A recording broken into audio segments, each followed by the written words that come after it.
Maki Zenin adalah salah satu karakter Jujutsu Kaisen yang tidak menguasai teknik kutukan. Namun meskipun begitu bukan berarti ia tidak bisa diandalkan dalam pertarungan. Maki merupakan salah satu karakter perempuan kuat yang bertarung bersama Yuji dan Megumi. Maki adalah perempuan dari keturunan klan Zenin. Ia memiliki saudari kembar bernama Mai dan ayah bernama Ogi serta ibunya yang namanya tidak diketahui. Bersama Mai, Maki dilahirkan pada tanggal 20 Januari. Sekarang ia sendiri berusia 16 tahun dengan tinggi sekitar 170 cm. Sebagai pemilik pembatas surgawi, Maki diberkahi kekuatan fisik yang luar biasa. Maki adalah murid SMA Jujutsu Tokyo kelas 2. Maki bisa dibilang tidak memiliki sama sekali energi kutukan.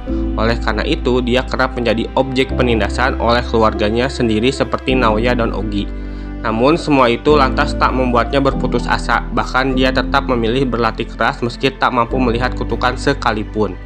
Karena bakat teknik kutukan merupakan hal yang paling penting bagi anggota keluarga Zenin, oleh karena itu anggota keluarga yang tidak memiliki energi kutukan sering dianggap remeh oleh sesamanya. Hal itu pernah dialami oleh Toji dan Maki, keduanya sampai menjadi bulan-bulanan oleh keluarganya sendiri karena faktor pembatas surgawi yang mereka miliki. Sejak kecil, Maki sangat dekat dengan Mai. Sebagai kakak, Maki selalu melindungi Mai ketika Mai merasa takut. Meskipun selalu direndahkan, Mai tidak peduli. Selama itu bersama Maki, Mai merasa aman. Namun, Maki berbeda. Ia punya hasrat untuk menjadi lebih kuat dan melampaui para anggota klan Zenin lainnya. Bahkan, ia bermimpi menjadi ketua klan Zenin. Sehingga Maki memutuskan pergi untuk keluar dari kediaman klan Zenin dan belajar di SMA Jujutsu Tokyo. Dari sini Mai marah kepada Maki karena ia merasa ditinggalkan sosok kakak yang selalu melindunginya kini tidak ada. Mai pun memutuskan untuk pergi dari kediaman klan untuk belajar di SMA Jujutsu Kyoto. Memiliki pengalaman kelam semasa kecil membuat Maki memiliki sifat keras kepala dan tak sabaran dalam meraih impiannya. Ia pun tak segan-segan melatih dirinya dan juga teman-temannya dengan keras agar bisa menjadi penyihir yang mampu melampaui sekolah saingannya. Oleh karena itu, meskipun tidak memiliki teknik kutukan, Maki justru menjadi siswa yang paling dihormati siswa lainnya. Dia sering dipercayakan untuk memimpin rekan-rekannya setiap ada misi pembasmian kutukan atau acara seperti pertandingan antar sekolah. Untuk menjadi seorang penyihir, paling tidak seorang siswa Jujutsu harus bisa melihat kutukan yang harus dibasminya. Sayangnya, hal itu justru tidak berlaku pada Maki. Karena faktor pembatas surgawi, dia justru tak bisa melihat sama sekali kutukan. Karena Maki sendiri belum mampu mencapai tingkatan Toji yang mampu menajamkan semua indranya untuk melihat kutukan. Dia harus menggunakan kacamata khusus untuk melihat para musuhnya tersebut. Hal itu sendiri terungkap saat dia bercerita soal kondisinya pada Nobara pasca pertemuan mereka dengan Todo dan Mai. Meski hanya ditempatkan sebagai penyihir kelas 4, nyatanya Maki pernah melatih Yuta yang notabene merupakan kelas spesial. Maki sendiri melatih Yuta untuk meningkatkan kekuatan fisiknya dan juga keterampilan berpedangnya. Setelah insiden di Shibuya, penampilan Maki sendiri berubah karena dampak serangan api Jogo.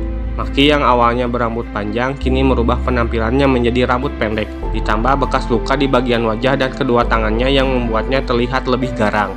Ambisi Maki untuk menjadi seorang penyihir ternama di mata keluarganya memang belum padam. Namun dia masih sadar diri bahwa dia tidak akan pernah menjadi ketua klan Zenin jika tak memiliki teknik kutukan seperti yang dikuasai oleh Megumi. Ketika Naobito mati dan menunjuk Megumi menjadi ketua klan baru, Maki menyarankan Megumi untuk mengambil kursi kepemimpinan klan Zenin. Hal itu perlu dilakukan agar pihak mereka memiliki keuntungan lebih dalam menyelesaikan cooling game. Namun niat Maki sebenarnya adalah membuat tempat yang layak bagi Mai di dalam keluarganya sendiri. Niat sebenarnya dari Makilah yang justru mendorong Megumi untuk maju sebagai pemimpin klan Zenin. Berbeda dengan Toji yang bisa melihat kutukan setelah melatih semua indranya, Maki masih tidak bisa melihatnya jika tak menggunakan kacamata khusus. Rupanya ada alasan khusus mengapa Maki tidak bisa berkembang lebih jauh meski sudah berlatih selama bertahun-tahun. Setelah Megumi terpilih menjadi ketua klan Zenin yang baru, Maki berani kembali ke klan Zenin untuk mengambil alat kutukan di gudang klan Zenin. Namun sayangnya kedatangannya tidak disambut baik oleh anggota klan. Ketika Maki memasuki gudang senjata klan Zenin, ia melihat adiknya Mai sekarat oleh ayahnya sendiri. Ogi berencana menghabisi Mai dan Maki karena telah berusaha melepaskan Gojo yang disegel. Terjadi pertempuran ayah dan anak, namun ternyata Maki kalah oleh Ogi. Ogi lalu menyeret Mai dan Maki ke dalam ruangan yang dipenuhi arwah terkutuk yang nantinya akan membunuh Mai dan Maki. Di sini Mai menjelaskan bahwa faktor kembarlah yang membuat Maki susah melangkah maju. Dalam dunia Jujutsu, anak kembar dianggap sebagai satu individu, sehingga jika satu ada yang tak mau bertambah kuat, maka yang satunya tidak akan bisa berkembang meski sudah menjalani latihan berat. Demi membuat kakaknya menjadi lebih kuat, Mai rela berkorban dengan membuat pedang baru untuk Maki. Berkat pengorbanan adiknya, Maki pun bisa membasmi semua kutukan di ruangan latihan dan memotong kepala ayahnya sendiri. Maki kemudian menghabisi seluruh anggota klan Zenin sebelum ia pergi meninggalkan kediaman klan. Di chapter 191, Maki kembali berhadapan dengan Naoya setelah sebelumnya ia menghabisi di kediaman klan Zenin. Awalnya Maki sempat kesulitan melawan Naoya sampai dua orang player baru Cooling Game tiba. Yang pertama adalah Daido, seorang samurai dengan keahlian tanpa tanding di mana ia bisa menggunakan senjata Maki dengan mudah dan bahkan bisa mengeluarkan potensi terbaiknya. Sedangkan Miyok si Kappa, pesumo mengajari tentang cara membebaskan diri dengan beradu sumo. Dari sinilah kemampuan Maki berkembang pesat hingga mencapai level yang setara dengan Toiji.